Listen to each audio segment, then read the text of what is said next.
Hello everyone, today we are going to be driving the Jeep Grand Wagoneer Series 3. Alright, so before we begin, let me give you a brief tour of this new Jeep Grand Wagoneer. So, this is $110,000, so I'm expecting to see some really good luxury with this Grand Wagoneer. Obviously, you could see really nice materials so far. Let's go ahead and let me show you the exterior. Alright, so I love this white color on the Grand Wagoneer. I think it looks super sharp against that giant chrome grille, which, is super blingy because it's $110,000. LED headlights, 22-inch wheels with painted fender treatment, and you could just see the size of this thing. It is humongous, 215 inches in length. And it's super boxy too. Let's go ahead and open the trunk. Alright, so that's a good amount of space. Not as much as I'd like to see for the size. However, you are compromising a little bit of space because you have more third row room. But let's go ahead and get into the second row. Power running boards make it relatively easy to get in. These seats are like super comfortable, you guys. And I have plenty of legroom. There's a rear passenger screen back here, a center console, 2 cup holders. That is for climate controls. You could kind of see the front of it. You also have optional Amazon Fire tablets on the back. You don't have that right now. But in the front, as you can see, beautiful wood trim and beautiful leather. This is all Palermo leather with perforation. The steering wheel is like super nice, especially the leather. You see more of that wood trim that goes across the dashboard and more of that leather. I also love that copper colored contrast stitching. Let me go ahead and turn on the massage. So you have 5 different massage modes and 3 different stages. And this is also where you adjust your climate controls. So that's actually pretty helpful. And if you're hauling something or if you have like a bunch of people in the back, you do have a rear view camera, which is helpful. And you could see the radio right here, navigation, and if you're low on fuel, it will pop up and say, low on fuel, do you want to find a gas station? So, yeah, this is the main screen. You could see the fam cam, which is really helpful. So, you don't have to turn around and get distracted from driving. You could just see it. But now it's time to take this thing out on the road. So, the beauty about this is that it doesn't feel as big as it is. Of course, it's a humongous SUV, but it doesn't feel as big as it should. However, we did notice a difference between our personal MDX and this because our MDX is smaller and it also feels a little bit smaller too. But the overall ride quality is pretty good for this SUV, and considering that it rides on 22-inch wheels, wind noise, not that much of it. So, yeah, ride quality, I'd give it a big thumbs up. Of course, it feels like a truck, some parts. In changing lanes, there's no automatic lane change.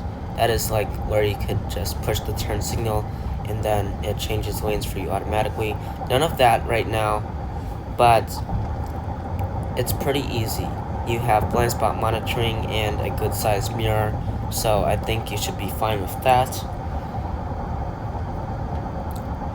And we'll do a brake test up here.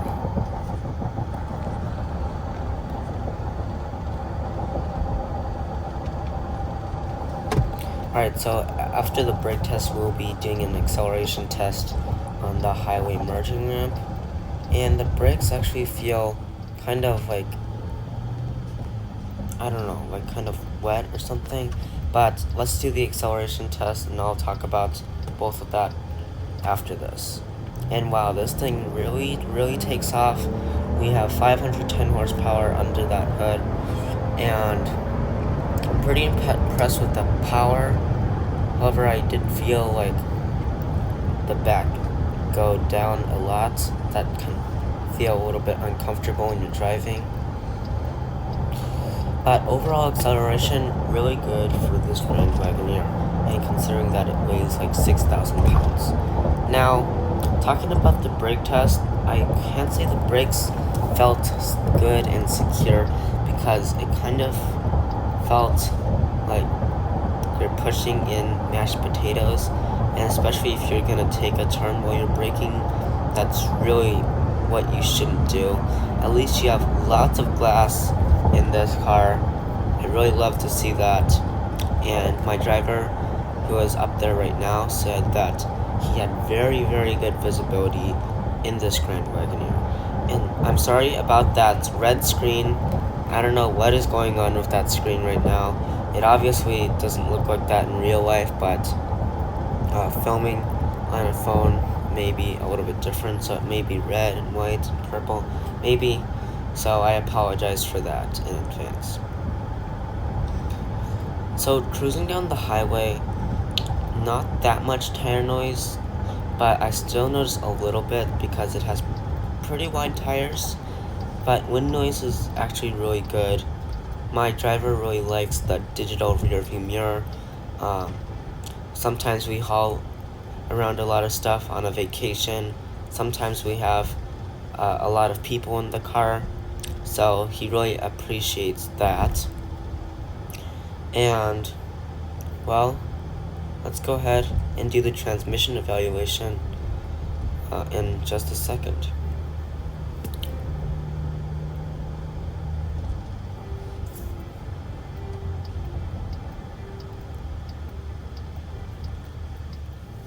Alright, and here we go.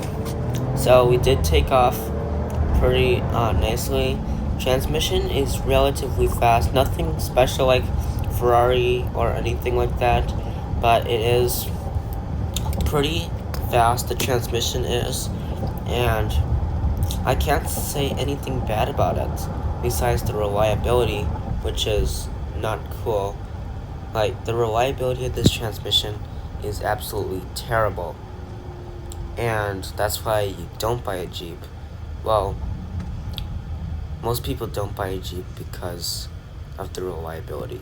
But otherwise, besides the reliability problem, I'd say that was a pretty good takeoff and a really good transmission evaluation overall. So we're about to arrive back at the Chrysler Dodge Jeep Ram dealership, and I'll just keep it quiet until then, until we park.